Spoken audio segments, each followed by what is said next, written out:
take a minute to talk about climate change. These terraces over the last 20 years have taught me a lot about climate change. If you see our house up top there, when we first bought this house 20 years ago, this was a gravel pit. So these terraces didn't exist. This is just naked, raw sand and gravel. And those first few summers we lived here, they got hot during those heat waves. You just lay there in bed at night, sweating and tossing and turning, and we had to actually invest in an air conditioner just for the bedroom, and the noise of the air conditioner is better than the heat, and that's just the way we survived. But built these terraces and started turning the sand into soil by adding lots and lots of poultry manure, carbon. And now, by the time the heat waves come around, this is going to be a big mass of green. The difference between then, when it was naked, the ground would heat up during the summer and then just radiate that heat all night long. But once this ground is covered in green, that no longer happens. It doesn't heat up as much, and at nighttime it cools off, and you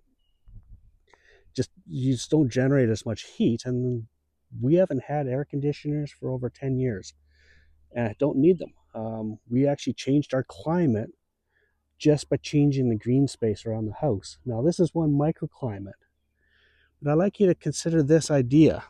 What is climate other than just the summation of all the world's microclimates? So we can change our climate one microclimate at a time. And that's important. It's a really important concept, because what it does is it takes the power, it takes it away from the globalists and puts it back into our own hands.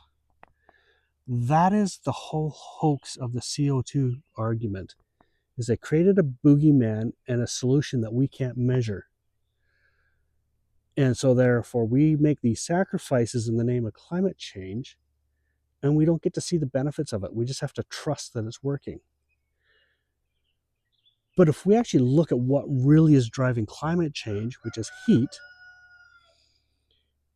we can look at the fact that we can actually change our climate one microclimate at a time. Therefore, those communities that make the changes by increasing the amount of green space will benefit the most from their actions. We can make it local. Power for us. We benefit from our investments in climate change rather than the globalists. That is the whole scam. So anyways, I just want to plant that idea. Have a good day.